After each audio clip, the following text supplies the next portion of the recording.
কখনো কি লক্ষ্য করেছ আকাশের এত পাখির ভিড়ে ঈগল সবসময় একা উড়ে?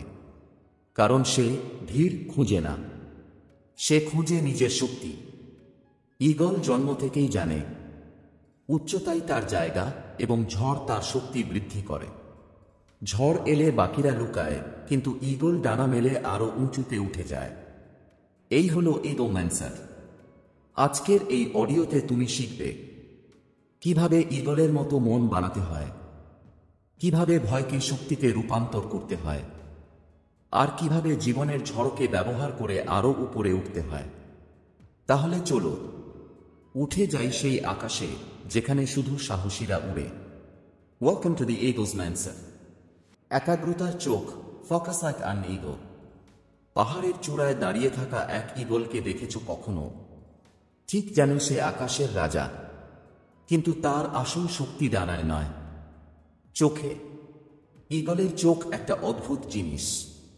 দূরে, কয়েক কিলোমিটার দূরে ছোট্ট একটা নড়াচড়া, যা তুমি আমি দেখতেই পাব না, ঈগল সেটা মুহূর্তেই ধরে ফেলে। আর সবচেয়ে চমকপ্রদ কি জানো?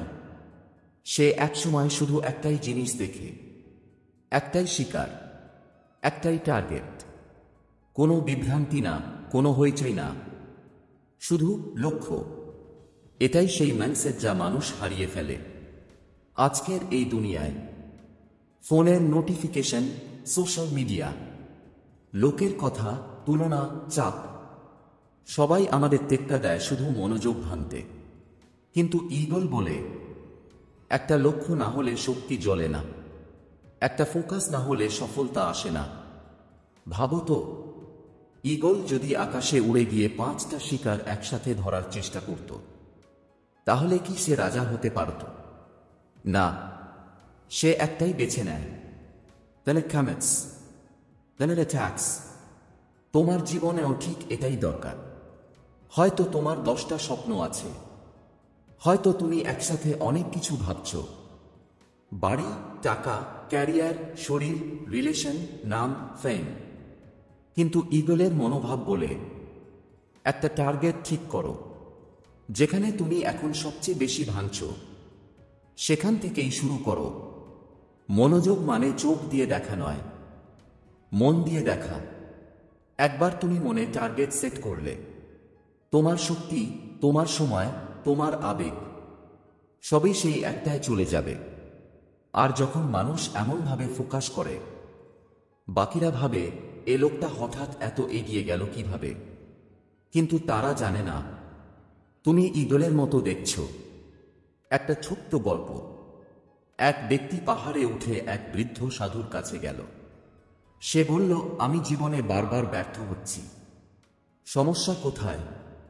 সাধু তাকে একটা কাঁচের গ্লাস দেখিয়ে বললেন, এই গ্লাসটা দেখছ? লোকটা বলল, হ্যাঁ। সাধু আবার বললেন, এখন কল্পনা করো তোমার মনও এমনই। যখন তুমি 10টা জিনিস ঢোকাতে যাবে, তখন সবই পড়ে যাবে। কিন্তু যদি তুমি শুধু একটাই ঢোকাও, তখন সেটাই থাকবে, জমবে, বাড়বে। এই হলো ফোকাসের মাহাত্ম্য। শেষ কথা, ঈগল প্রথমে শিকার দেখে, তারপর সিদ্ধান্ত নেয়, তারপর আঘাত করে এবং সফল হয়। তোমাকেও তাই করতে হবে। একটাই লক্ষ্য বেছে নাও, একটাই জিনিসে মন দাও, একটাই যুদ্ধ লড়ো। তাহলে পৃথিবীও তোমাকে বাধা দিতে পারবে না। এটাই ইগো ফোকাস, ইগো মাইন্ডসেট। উচ্চতার মন, ডাউন ফ্লাই উইথ প্রেজেন্স। পাহাড়ের ঢালে বসে থাকা ঈগল কখনো ভিড়ের দিকে তাকায় না।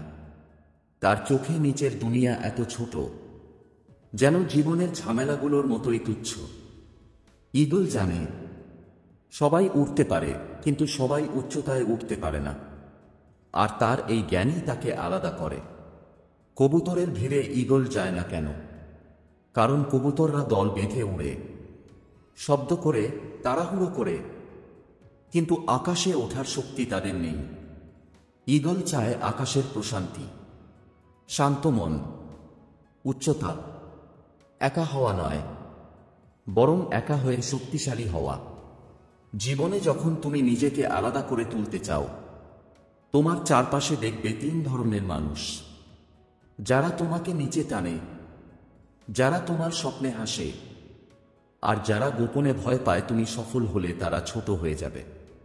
এরা হলো সেই কবুতর মন মানসিকতা, ধীর, ভয়, সীমাবদ্ধতা, আর যা আছে ভালো আছে টাইপ ভাবনা। ঈগল তাদের সঙ্গে উড়ে না, তুমিও উড়বে না। একটা বাস্তব সত্য, তুমি যত বড় হতে চাও, তোমার চারপাশের মানুষ ততই বদলাবে। যারা তোমাকে বোঝে না, তারা বলবে তুমি বদলে গেছো। আর তুমি যদি কবুতরের সঙ্গে বেশি দিন থাকো, তারা বলবে তুই তো আমাদের মতোই।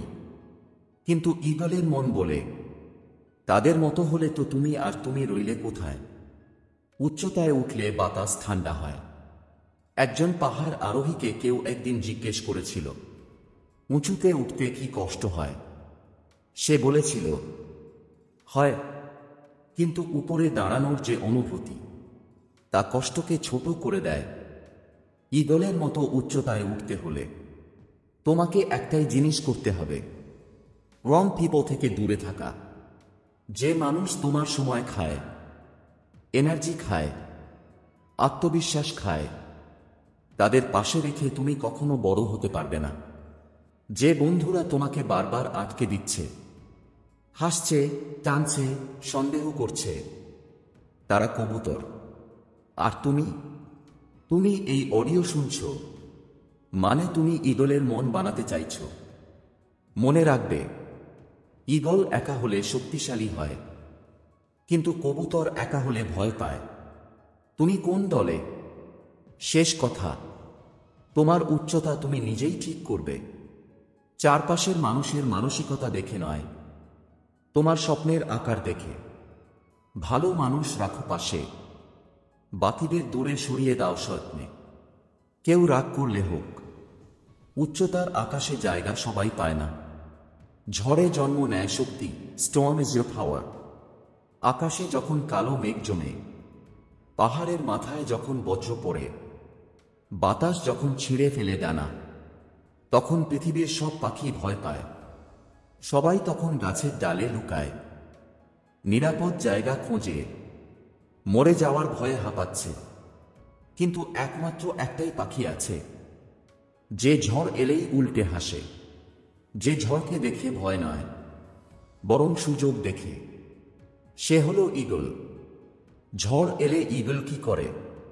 সব পাখি নামার চেষ্টা করে, আর ঈগল উঠে যায় আরো উঁচুতে। ঝড়ের শক্তিশালী বাতাসকে ডানা দিয়ে ধরে এত উপরে উঠে যায়, যেখানে ঝড়ও পৌঁছাতে পারে না। এটা কোনো ম্যাজিক নয়, এটা ম্যানসার। ঈগল জানে, ঝড়ই তাকে উপরে নিয়ে যাবে, বাতাসই তাকে শক্তিশালী করবে, বিপদই তাকে রাজা বানাবে। তোমার জীবনের ঝড়গুলো চিনে নাও। তুমি যখন একা হয়ে গিয়েছিলে, যখন ব্যর্থ হয়েছিলে, যখন সবাই তোমাকে ভুল বুঝেছিল, যখন রাতের ঘুম হারিয়ে ফেলেছিলে, যখন মনে হয়েছিল জীবন শেষ, এসবই ছিল তোমার জীবনের ঝড়। কিন্তু ওগুলো তোমাকে ভাঙতে আসেনি, বরং উঠিয়ে দিতে এসেছে। সমস্যা হলো, মানুষ ঝড় আসলে লুকায়, কিন্তু ঈগল লুকায় না। ঈগল বলে, ঝড় মানে আমার নতুন উচ্চতা। তুমিও ঠিক এমনটাই করতে পারো, যদি তুমি সমস্যাকে সমস্যা হিসেবে না দেখে একটা সুযোগ হিসেবে দেখো। একটা ছোট্ট গল্প। এক যুবক এক গুরুজিকে জিজ্ঞেস করল, কেন আমার জীবনে এত ঝড় আসে? গুরুজি শান্ত হাসি দিয়ে বললেন, যদি তুমি ঈগলের মতো বড় হতে চাও, তাহলে ঈশ্বর তোমাকে কবুতরের আবহাওয়া দেবেন নাকি ঝড় দেবে? চলো, তোমাকে তৈরি করব বলে ঝড় পাঠানো হয়। এই কথাটা সে কখনো ভুলেনি। ফেন পাওয়ার, যত ব্যথা তত শক্তি। ঝড় মানুষকে এমন জায়গায় নিয়ে যায় যেখানে আর কেউ পৌঁছাতে পারে না। বাড়ির ভরসা ছাড়া বড় হতে গেলে তুমি শক্তিশালী হও। লোকের সমর্থন ছাড়া পথ চলতে গেলে তোমার আত্মবিশ্বাসী হয়ে ওঠে ডানা। ব্যর্থতা যখন তোমাকে মাটিতে ফেলে দেয়, সেখানেই তোমার নতুন সিদ্ধান্ত জন্মায়। ঝড়ই তোমাকে তোমার আসল রূপ দেখায়। মনে রাখবে, ঝড় তোমাকে ভাঙতে আসে না, ঝড় তোমাকে উঁচুতে তুলতে আসে। শুধু যারা হাল না ছাড়ে তাদের হাতেই ঝড় শক্তি হয়ে যায়। ঈগল বলে, ঝড় আসুক, ডানা তো মেলেছি, তুমিও পারবে ভাই। যদি তুমি ভয়কে ভয় না করে ওই ভয়টার ভেতরেই শক্তি খুঁজে পাও। শেষ কথায়, অন্ধকার রাত মানে রাত শেষ না, অন্ধকার রাত মানে সকালে আলো আসছে। জীবনের ঝড়ও তাই। আজ যদি খুব কঠিন সময় যাচ্ছে, জানে রাখো তুমি উঠবে, আর উঠবে আগের থেকেও অনেক উঁচুতে। ধৈর্যের শক্তি, সামন্স বিফোর ভিক্টরি। উঁচু পাহাড়ের ধারায় বসে আছে এক ঈগল। হাওয়ার দোলা, আকাশের বিশালতা, নিচে ছায়াস্রোতের মতো পৃথিবী, সব দেখে সে চুপচাপ থাকে, একদম স্থির। এই নীরবতাই তার শক্তি। ঈগল জানে, সঠিক মুহূর্ত আসার আগ পর্যন্ত অতিরিক্ত নড়াচড়া, তাড়াহুড়া, হাইফাই নয়েস এসব তার শক্তিকে কমিয়ে দেয়। তাই ঈগল অপেক্ষা করে, এমন অপেক্ষা যা ভিতরের আগুনকে আরও ধরিয়ে দেয়, এমন নীরবতা যা আঘাতকে আরও ধারালো করে তোলে। কেন ঈগলের নীরবতা এত গভীর? কারণ তার চোখে শিকার আছে, মন স্থির, শক্তি সংরক্ষিত, আর সময় গুনগুন করে বলে, not now, the perfect moment is coming. এই ওয়েটিং ফেজটাই জীবনের সবচেয়ে কঠিন সময়। মানুষ এই সময়টাই সহ্য করতে পারে না। সবার মন চায়, এখনই চাই, সাথে সাথে চাই, দ্রুত চাই। কিন্তু ঈগল জানে, সময়কে জোর করলে সময়ই তোমাকে শাস্তি দেয়, সময়কে মানলে সময়ই তোমাকে সঠিক জায়গায় নিয়ে যায়।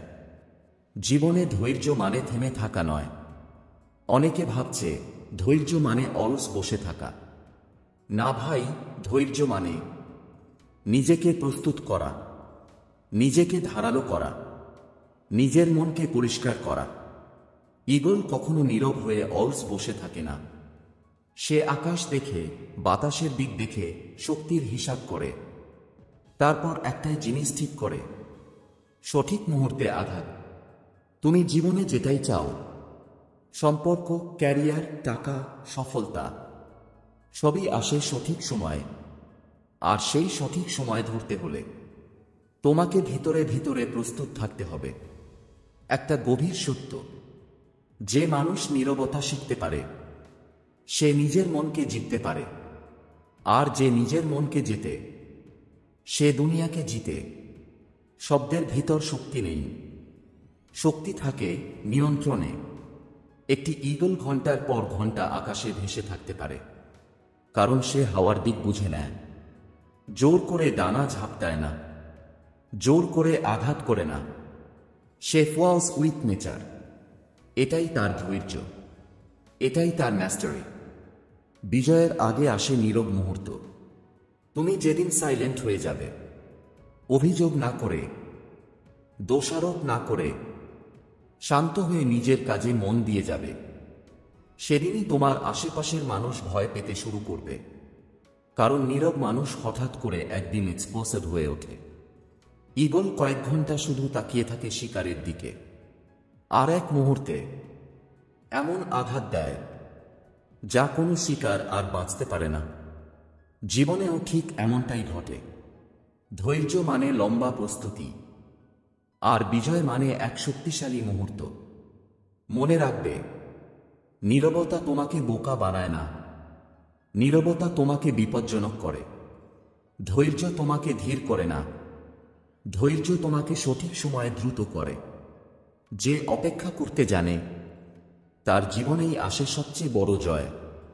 ঈগলের মতো হলে তোমার ভিতরে আগুন থাকবে, বাইরে থাকবে শান্তি, আর এই দুইয়ের মিশ্রণে জন্ম হয় সত্যিকারের শক্তি। শেষ কথা, তোমার সময় আসবে। এখন যা করছো, ধৈর্য দিয়ে, মনোযোগ দিয়ে, নীরব থেকে, সবই একদিন তোমাকে আকাশের মালিক বানাবে। নীরবতা বজায় রাখো, কারণ বিজয় খুব বেশি দূরে নেই। যোদ্ধার মন থেইন ইজ ফর এ গ্রফ। পাহাড়ের পরে পাহাড় পেরিয়ে ঈগল যখন প্রথম উড়তে শেখে, তখন সে আকাশের সৌন্দর্য দেখে না, সে ভয় দেখে, ব্যথা দেখে, কঠিনতা দেখে। কিন্তু ঠিক সেই ব্যথার মধ্যেই তার জন্ম হয় একজন সত্যিকারের যোদ্ধা হিসেবে। ব্যথা ছাড়া ঈগল পূর্ণতা পায় না। অনেকেই জানে না, ঈগল যখন বয়স হয় 30-40, তার মুখ ভোঁতা হয়ে যায়, ঠোঁট ভারী হয়ে যায়, ডানা ভারী হয়ে ওঠে, তার জন্য উড়া কঠিন হয়ে যায়। তখন সে দুইটা পথ পায়, ধীরে ধীরে দুর্বল হয়ে মারা যাওয়া, অথবা ব্যথা বেছে নিয়ে পুনর্জন্ম নেওয়া। আর ঈগল কি করে জানো? সে পাহাড়ের চূড়ায় যায়, নিজের পুরনো ঠোঁট পাথরের গায়ে আঘাত করে ভেঙে ফেলে। হ্যাঁ, নিজেই। রক্ত ঝরে, ব্যথা জ্বলে ওঠে, কিন্তু সে সহ্য করে। তারপর নতুন ঠোঁট আসে, এবার সেই নতুন ঠোঁট দিয়ে পুরনো নখ ভেঙে ফেলে। আবার ব্যথা, আবার রক্ত, আবার সহ্য। তারপর সে নিজের ডানা থেকে পুরনো ভারী পালকগুলো ছিঁড়ে ফেলে।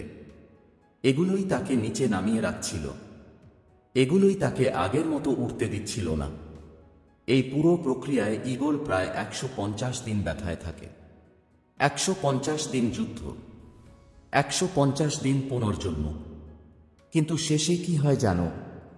সে আবার আগের চেয়েও শক্তিশালী হয়ে ওঠে, আবার আকাশ দখল করে, আবার রাজা হয়। ব্যথা তোমাকে ভাঙতে আসে না, তোমাকে গড়তে আসে। মানুষ ব্যথাকে ভুল বোঝে। ব্যথা মানেই খারাপ কিছু, এমন ভাবনা ভুল। Pain is feedback. Pain is transformation. Pain is growth. ব্যর্থতা তোমাকে শেখায়, প্রত্যাখ্যান তোমাকে শক্তিশালী করে, হারিয়ে যাওয়া তোমাকে নিজের পথ খুঁজে দেয়, একা থাকা তোমাকে আত্মবিশ্বাস দেয়, কষ্ট তোমাকে গভীর করে। যদি তুমি জীবনে কষ্ট পাচ্ছ, তাহলে বুঝে রাখো, তোমার ভেতরে নতুন শক্তি তৈরি হচ্ছে। ঈগলও ব্যথা ছাড়া নতুন শক্তি পেত না, তুমিও পাবে না। একটি কথা মনে রাখবে, যা তোমাকে ব্যথা দেয়, সেটাই তোমাকে বদলায়। তুমি যে কষ্টগুলো সহ্য করছো আজ, সেগুলো ভবিষ্যতে তোমাকে এমন জায়গায় নিয়ে যাবে যেখানে সুখ আর শান্তি অপেক্ষা করছে। কিন্তু শর্ত একটাই, হাল ছাড়া যাবে না। যোদ্ধারা কষ্টে ভাঙে না, যোদ্ধারা কষ্টকে অস্ত্র বানায়। ওয়ারিয়র মাইন্ডসেট 3টি নিয়ম। 1. Pain is not punishment. ব্যথা শাস্তি না, এটা সংকেত যে তুমি বড় হচ্ছ। 2. Pain forces growth. কষ্টের ভিতরেই লুকিয়ে থাকে ভবিষ্যতের শক্তি। 3. Pain is temporary, strength is permanent. ব্যথা সাময়িক, কিন্তু ব্যথা সহ্য করার শক্তি স্থায়ী। এই 3টা কেউ না জানলেও ঈগল জানে, আর সেই কারণেই সে আবার আকাশের রাজা হয়ে ওঠে। শেষ কথা, তুমি আজ যে ঝামেলা, কষ্ট, ব্যথা, অশান্তি, সন্দেহ, হতাশা সবকিছুর মধ্যে দিয়ে যাচ্ছ, ওগুলো তোমাকে থামাতে আসে না। ওগুলো তোমাকে রিনিউ করতে এসেছে, তোমাকে ভেতর থেকে গড়তে এসেছে, তোমাকে আগামী দিনের ঈগল বানাতে এসেছে। তাই ব্যথাকে ভয় পেও না, এটাকে গ্রহণ করো। কারণ pain is part of growth, pain is part of power, pain is part of victory. শেষ পর্যন্ত শোনার জন্য ধন্যবাদ। নিজের ভেতরের সেই ঈগলকে জাগিয়ে রাখো, কারণ তুমি চাইলে আকাশ তোমারই। আরও অনুপ্রেরণাদায়ক ভিডিও পেতে চ্যানেলটা সাবস্ক্রাইব করে রেখো।